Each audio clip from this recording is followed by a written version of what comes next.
Ion sources.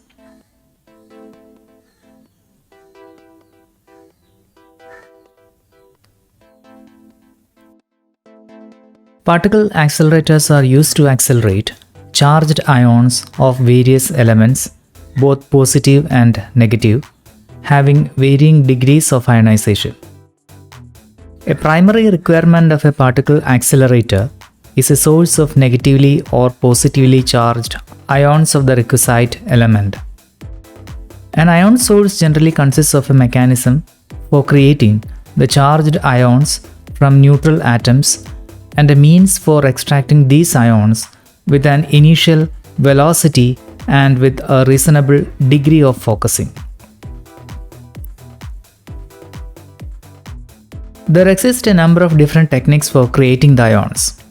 Essentially, all these methods depend invariably on the process of ionization of neutral atoms or molecules. The difference between these various methods lies in the actual technique used for the ionization. We shall now discuss some of the important methods. Electron impact ionization. This method involves the transfer of sufficient energy by an incident fast-moving electron to one of the outer shell electrons of a neutral atom. The struck electron is consequently ejected from the atom, leaving a positively charged ion behind. In order that this process take place, it is necessary that the energy transferred be larger than EVI, where VI is the ionization potential of the atom. The recoil energy and momentum transferred to the atom itself can be seen from the kinematics to be quite negligible on account of the large mass of the atom relative to that of the electron. The energy of the incident electron in excess of EVI can appear in several forms. It can either appear as kinetic energy of the ejected electron, or as kinetic energy of the scattered electron, or as multiple ionization of the atom. In most cases, the incident electron or the ejected electron carries most of the excess energy over EVI. Thus, there will be at least one electron which carries sufficient energy to cause further ionization. The parameter representing the effectiveness of the incident electron to cause the ionization is expressed through the quantity Se called the differential ionization coefficient. It is defined as the number of ionizing collisions suffered by the incident electron in passing through unit path length per unit pressure, or Se is approximately equal to A times We minus EVI. This quantity depends primarily on the atomic species and on the electron energy We. And we see that the differential ionization coefficient Se increases with the electron energy. The second process is thermionic emission. In thermionic emission, the ion source is basically a gas diode as indicated in this figure.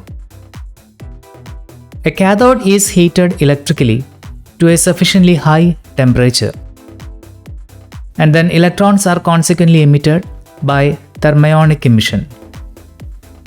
A positive anode potential accelerates the emitted electrons through the region between the cathode and the anode, which is filled up by an appropriate gas.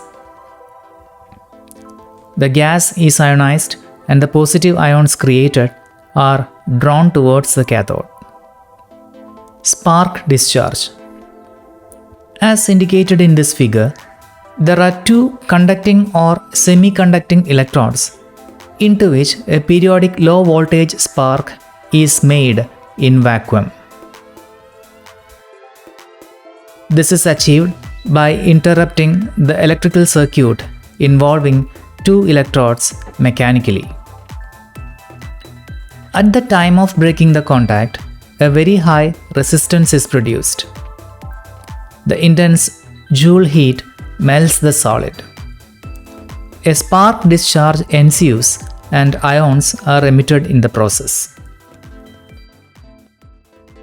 The low voltage sparks produce singly charged ions. A high voltage spark is required to produce multiply charged ions.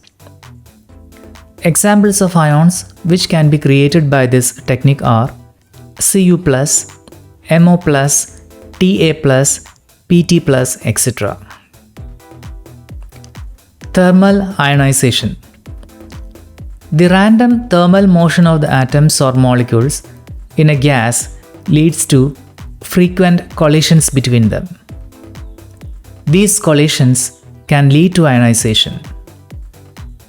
The probability for the collisions and consequently that for ionization increases as the temperature of the gas is increased. And this process is accounted by the famous Saha ionization equation. However, this process is not one of practical interest since very high temperatures are required for getting any usefully large ionization.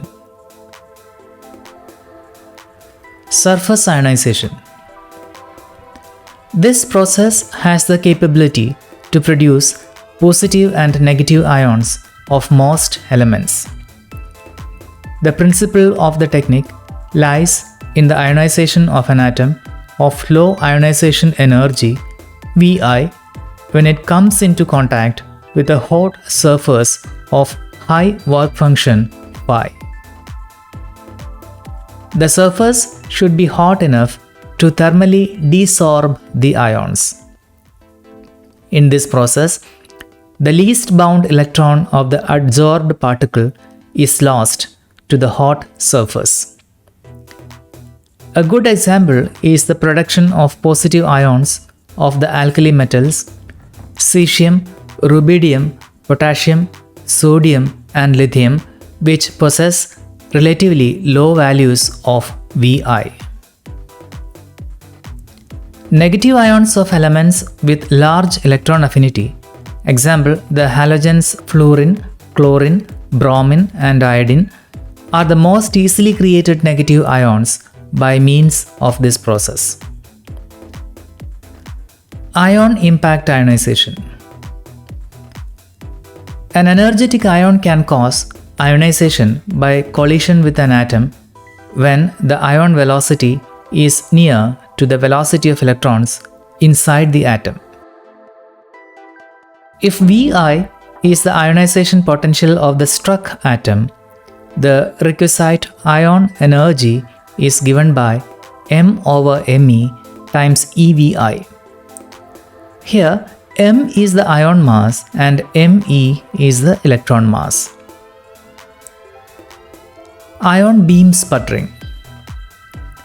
Sputtering is the process wherein an energetic ion beam strikes a solid surface at an acute angle and leads to the emission of secondary ions. The particles which come out of the surface as a result of the ion bombardment consist of neutral atoms, positive and negative ions, as well as electrons. Photoionization. A photon can cause ionization of an atom if its energy h nu exceeds the ionization energy EVI. As the photon energy decreases below EVI, the probability for the ionization decreases. Thus, this process is different from the ionization by electrons. Excess energy usually appears as the electron kinetic energy or as excitation energy of the ionized atom, which in turn can result in further photon emission on decay. The threshold wavelength for photoionization is given by lambda threshold equal to 12,345 over EVI astronomical units. Charge exchange. When a positive ion collides with a neutral atom or gas molecule, exchange of charge can take place. That is, the neutral atom or gas molecule picks up the positive charge and becomes a positive ion. This is not an ion creating process, but rather a charge exchange process. Only the ion species is changed. The basic components of an ion source. An ion source should essentially consist of a main chamber, material, ionization energy source, and an extraction system. Main chamber. Somewhere in the source, there needs to be a chamber in which the ionization process will take place and through which the created ions will drift in order to arrive at the region for extraction. This chamber will have to be vacuum tight or placed in another outer vessel, but depending on the source type, it could be metal or ceramic. Somewhere in this chamber, there must be a hole through which the ions will exit the source. Material. For the ion type required, materials must be supplied into the source. This can be in the form of gas or a compound gas containing the desired ion type, as well as solid or even liquid material that will be heated to produce a gas. Sometimes the material can be introduced into the electrodes such that it will be sputtered into the main source chamber. Ionization energy source. The ionization of atoms requires some energy and therefore power will have to be delivered in some form to the source, for example via light or electrical power. And finally, the extraction system. The hole from which the ions will emerge will need to have an electric field applied so that the ions can be extracted from the source and accelerated to an initial energy. We'll now discuss about electron impact ionization. This figure shows the instrumentation of electron impact ionization technique to produce ions. In this case, there is a heated cathode that sends a stream of accelerated electrons traveling in the downward direction.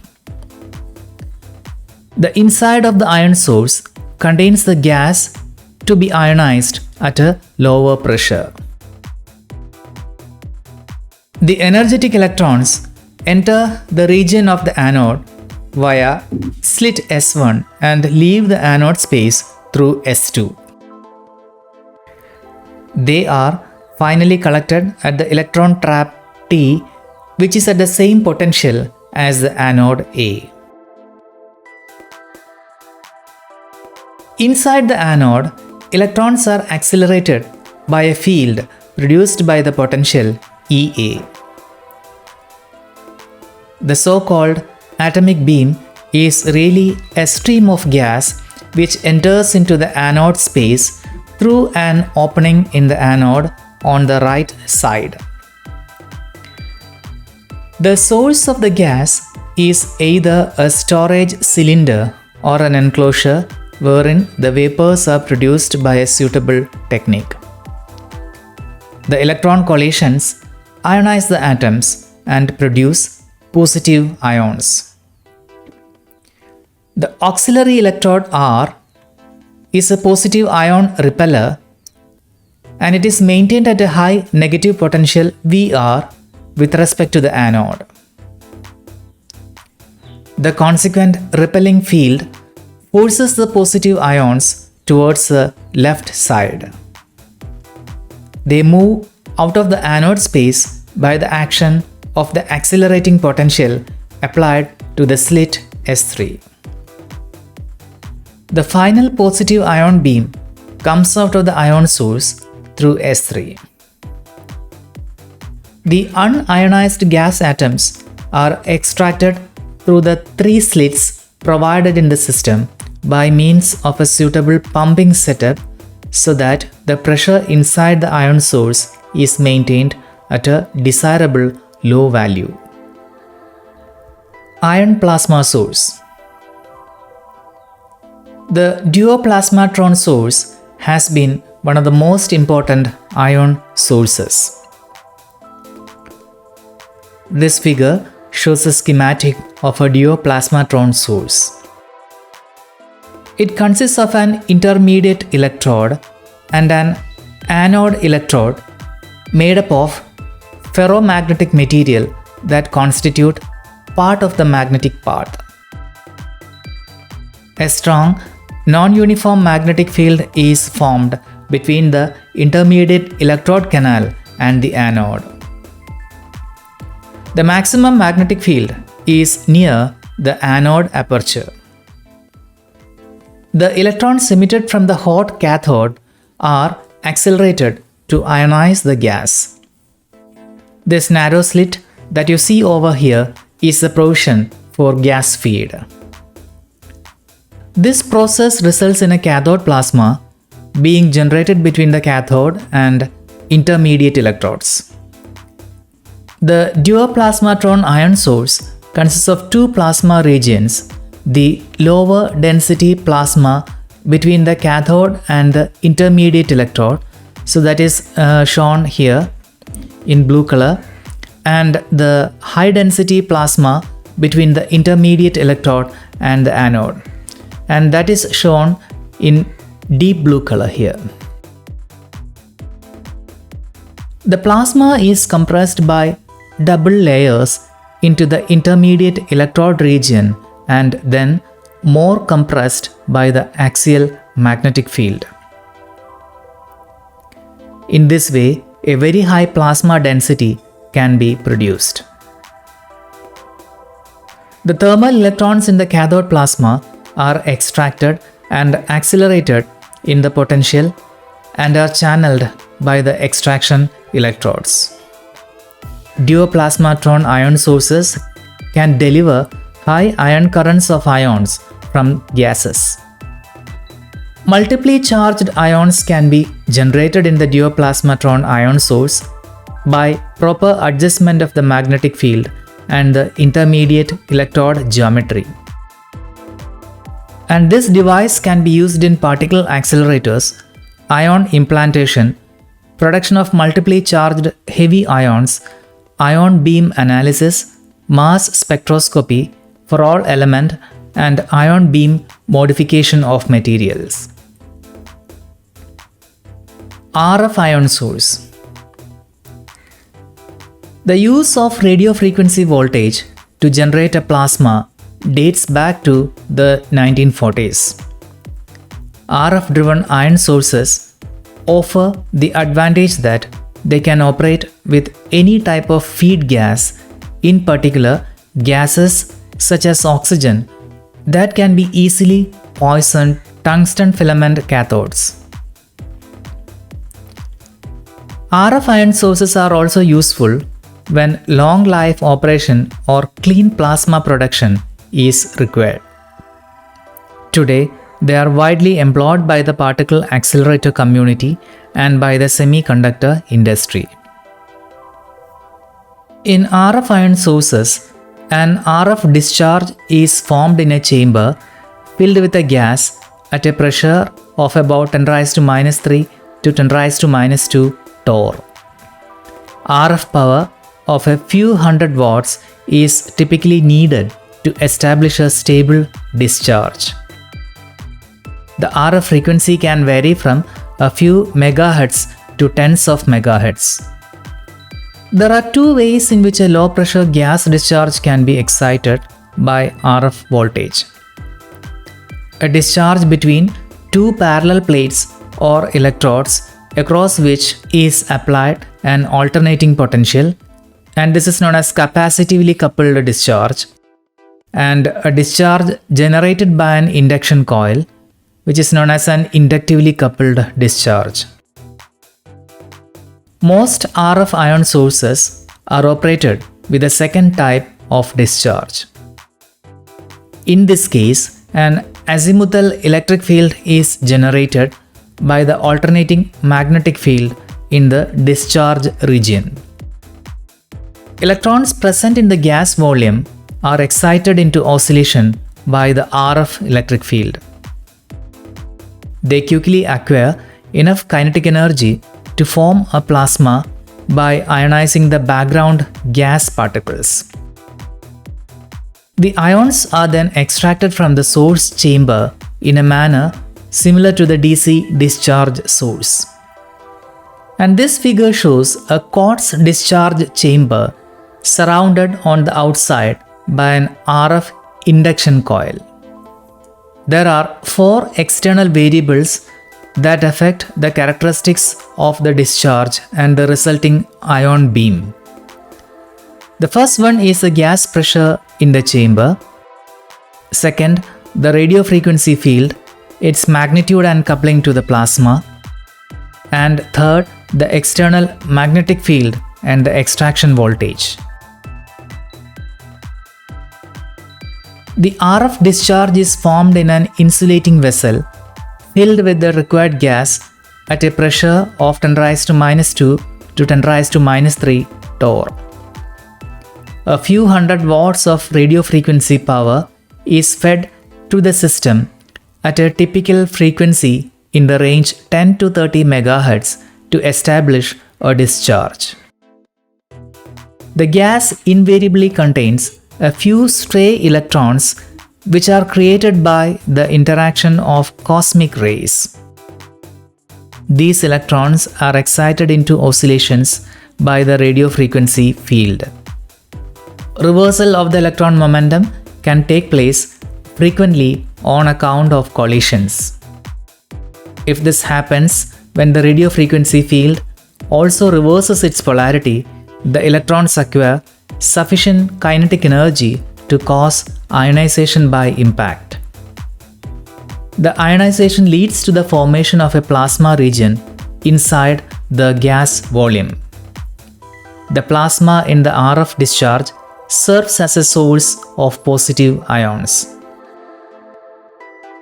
The ions can be extracted by means of a DC electric field of a very few kV magnitude applied to an extraction electrode at the edge of the discharge region.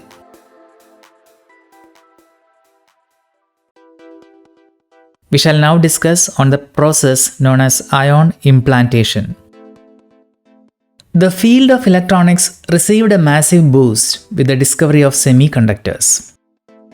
The realization that impurity doping of the intrinsic semiconductors alters their electrical properties drastically led to the development of various types of electronic devices. The conventional techniques used for the doping of semiconductors, namely diffusion, alloying, and epitaxial growth, had their own limitations. And with the development of particle accelerators, various beams of heavy ions with variable energy became available. A new tool was thereby presented to the electronic scientists and technologists for doping semiconductors. And this was the technique of ion implantation. Ion implantation is the technique whereby an ion is introduced into a host lattice with the idea of altering the electrical or electronic properties of the material. An ion possesses most of the chemical properties of the atom so that it can be injected into the lattice, recombine or remain in the ionized state and behave chemically in many cases like a neutral atom introduced into the lattice by the conventional techniques. The added advantage of ion implantation is that the ion being electrically charged can be accelerated to any desired velocity and can be electrically deflected and focused. Thus, an ion beam can be positioned at our will and can be caused to interact only within a tiny volume of the material. The resolution with which the ion beam can be focused is typically less than the wavelength of visible light. Therefore, patterns of resolution better than that is possible even with photographic process is possible. The process. In ion implantation, atoms of the desired doping element are first ionized. They are then accelerated to large velocities in a suitable particle accelerator and bombarded against the substrate lattice. The accelerated ions enter the lattice by virtue of their kinetic energy. Inside the substrate, the ions undergo elastic or inelastic interactions with the atoms of the lattice and continuously lose their energy. Finally, they come to rest at suitable locations inside the lattice. They are then in a position to alter the properties of the host lattice. Now, a doping is said to have taken place. The passage of the ions inside the lattice also leads to the formation of crystal defects. These also will affect the electronic properties of the lattice.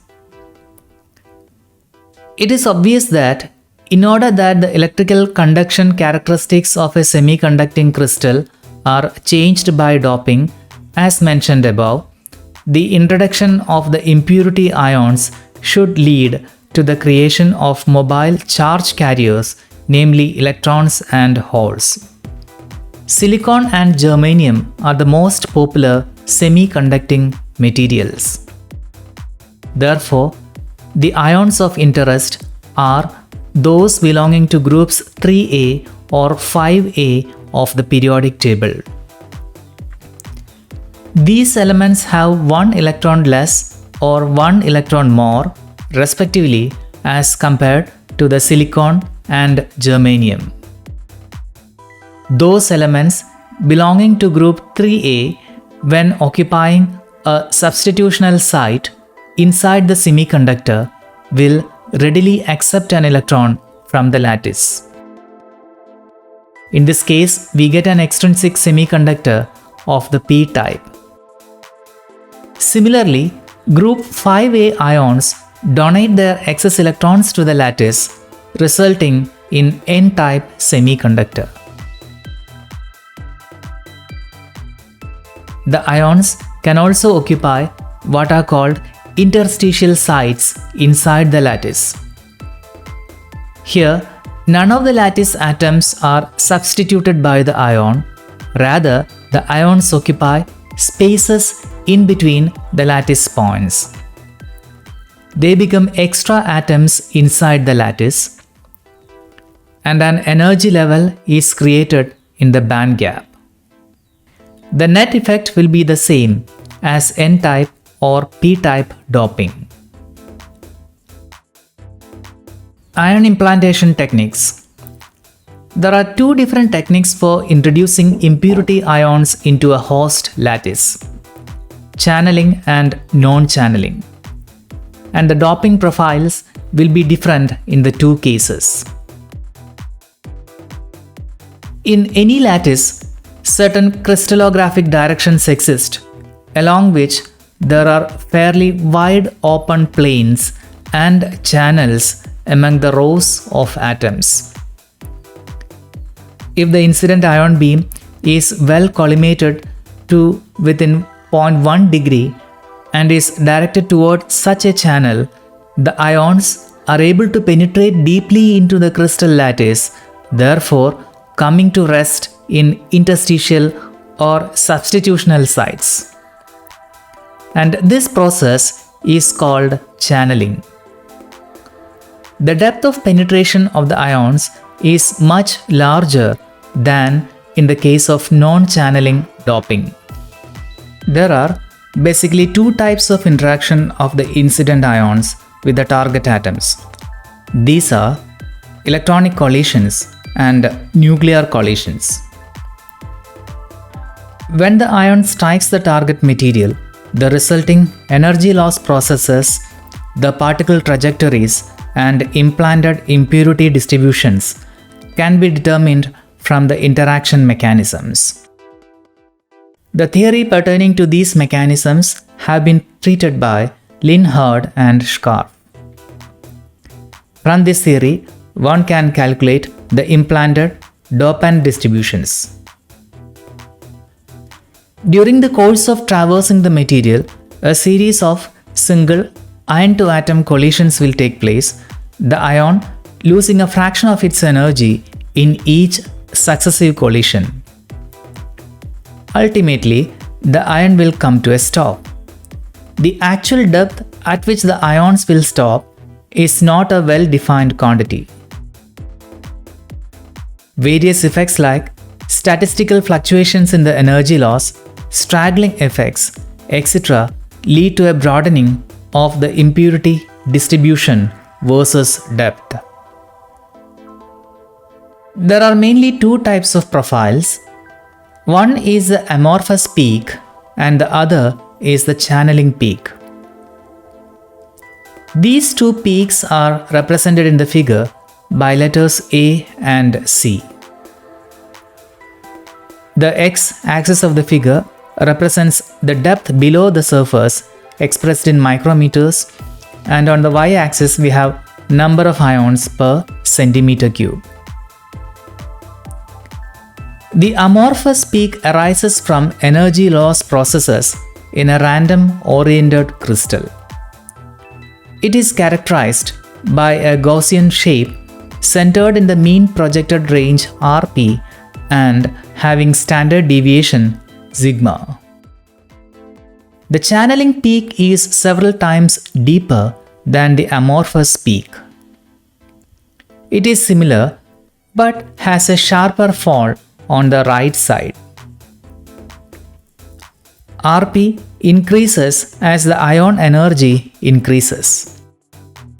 Thus, to get deeper profiles, we need to have larger ion energies. Theoretical calculations yield the following expression for the concentration profile of the implanted impurity ions as a function of the depth x below the surface and time of irradiation t. nxt equal to dt over square root of 2 pi exponential minus x minus rp the whole square over 2 sigma square.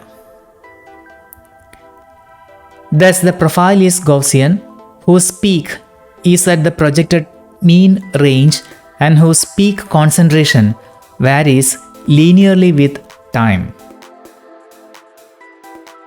For comparison, the similar relation for thermal diffusion process is nxt equal to s over square root of pi dct exponential minus x square over 4 times dct. Here dc is the diffusion constant and t is the diffusion time. Note that the profile for thermal diffusion is peaked at the surface and its width is time dependent. The penetration into the substrate is time dependent. However, for ion implantation, the profile and penetration into the lattice is time independent. Only the peak concentration increases linearly with time. Ion beam sputtering. Sputtering is a process which takes place when an energetic beam of charged ions bombard on the surface of a substrate. It is the process of kinetic ejection of atoms from the surface of the substrate primarily due to the momentum exchange between the incoming ions and the atoms of the lattice. The process basically takes place from the surface of the substrate. The ejected particles can be neutral atoms or positive and negative ions, and also reflected incident ions. And these particles are called sputtered particles. Simultaneous with the process of sputtering, other phenomena like electron emission, radiation damage, doping and chemical reactions, etc. can take place. The relative importance of these other processes depend upon the incident ion mass, energy, angle of incidence, target temperature, etc. An important parameter with regard to sputtering is the sputtering yield. Sputtering yield is the average number of atoms ejected from the target per incident ion. There exists a threshold for sputtering process. Above the threshold, the yield increases with the incident ion energy and reaches a saturation value and then falls off at higher energies beyond 30 kV or so. The decreasing tendency at the higher energies is due to the increasing penetration depth and the consequent increasing energy loss below the surface, due to which not all of the ejected atoms are able to reach the surface and escape. The saturation region occurs at higher energies for heavier ions. The useful range of energies is considered as ranging from about 8 kV to 15 kV. The sputtering yield is found to depend on the angle of sputtering also.